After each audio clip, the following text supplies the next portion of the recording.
ஆரம்பிச்சிருச்சு, தைப்பொங்கலும் ஆரம்பிச்சிருச்சு பாருங்கள். ஸோ எல்லாம் சைவத்தில் இருப்பாங்க. ஸோ அவங்களுக்கெல்லாம் சேர்ந்து ஒரு செமையான ரெசிபி வெஜிடபிள் ஆம்லேட். ஸோ இதுக்கு பேர் வந்து வெஜிடபிள் ஆம்லேட். ரொம்ப ஈஸியான மெத்தட் தான். ஸோ பார்த்தீங்கன்னா நீங்கள் வீட்டில் ஒரு 4 பேர் 3 பேர் இருக்கீங்கன்னா இந்த மாதிரி கப்பில் 1 கப்பு கடல மாவு எடுத்துங்க. 1 கப்பு கடல மாவு இல்லை, அப்படி இல்லைன்னா அரை கப்பு கூட ஓகே. ஸோ எடுத்து ஒரு பவுலில் தண்ணி வச்சுங்க. ஸோ மல்லித்தலை கொஞ்சமாக வச்சுங்க, ஒரு கைப்பிடி அளவுக்கு. ஒரு இந்த அளவுக்கு இருந்துச்சுன்னா போதும். ஸோ எண்ணெய் ஒரு 2 டேபிள் ஸ்பூன், தண்ணி ஒரு 6 டேபிள் ஸ்பூன், பச்சை மிளகா உங்களுக்கு காரம் எவ்வளோ தேவை அவ்வளோ போட்டுங்க. நான் 1 கப்புக்கு வந்து ஒரு முழு பச்சை மிளகாவை எடுத்து நல்லா பொடி பொடியாக நறுக்கி வச்சுருக்கேன். சால்ட்டு ஒரு 1/4 டேபிள் ஸ்பூன், ஒரு வெங்காயம் நல்லா சாப் பண்ணி வச்சுங்க, 1 டேபிள் ஸ்பூன் மிளகாத்தூள். ஸோ இவ்வளோ தான் மெயின் இன்க்ரீடியன்ஸு. இன்னொரு முக்கியமான விஷயம் 1.5 டேபிள் ஸ்பூன் அரிசி மாவு. ஸோ அரிசி மாவையும் கடல மாவோட கொட்டிடுவோம். இதோட வந்து பச்சை மிளகா, உங்களுக்கு காரம் வேணால் கொஞ்சம் காரமாக போட்டுங்க. உரப்பாக இருந்துச்சுன்னா சும்மா நல்லா அடி ஒளியாக இருக்கும். கொட்டிட்டு இதோட மிளகாத்தூளும் கொட்டிடுங்க.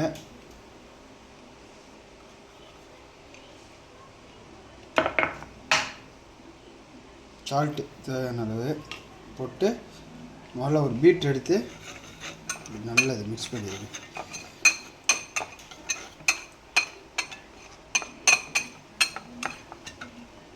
இதோட மல்லித்தலையும் கலக்கிடுவோம். கலக்கிட்டு தண்ணி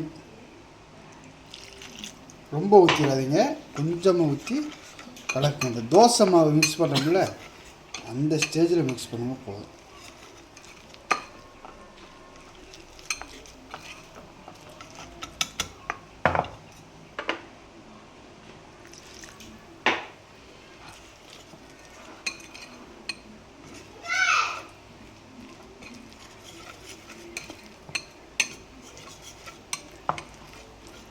ஸோ இந்த மாதிரி செஞ்சு சாப்பிட்டிங்கன்னா செமையாக இருக்கும்.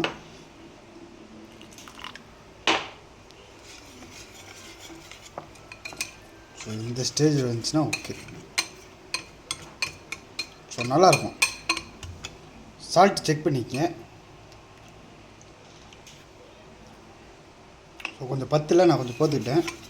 ஸோ உங்களுக்கு வந்து ஸ்பைசி கொஞ்சம் ஆட் பண்ணோம்னா பச்சை மிளகா ஆட் பண்ணிக்கலாம். இது நார்மல் ஸ்பைசி கரெக்டாக இருக்கும்.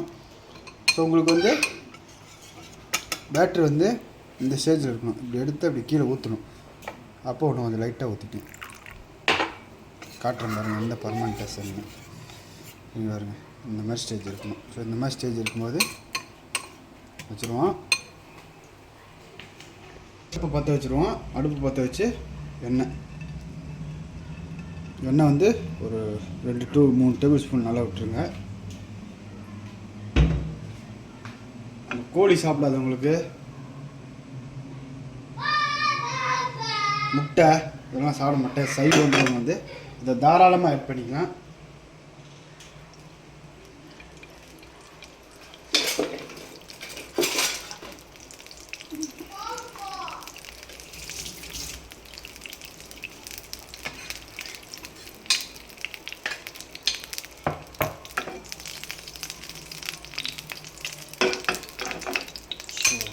ஃபயர் வந்து இந்தளவுக்கு பெருசாக வேண்டாம், மீடியம் ஃபயரில் வச்சுங்க.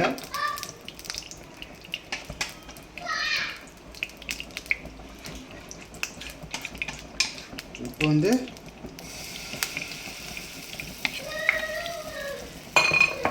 ஊற்றிடுவோம். ஊற்றி நீங்கள் வந்து இன்னும் தண்ணி மாதிரி கூட பண்ணிக்கலாம். ஸோ லைட்டாக அப்படி தேய்ச்சி விடுங்க. ஏன்னா இது வந்து தேய்க்க முடியாது.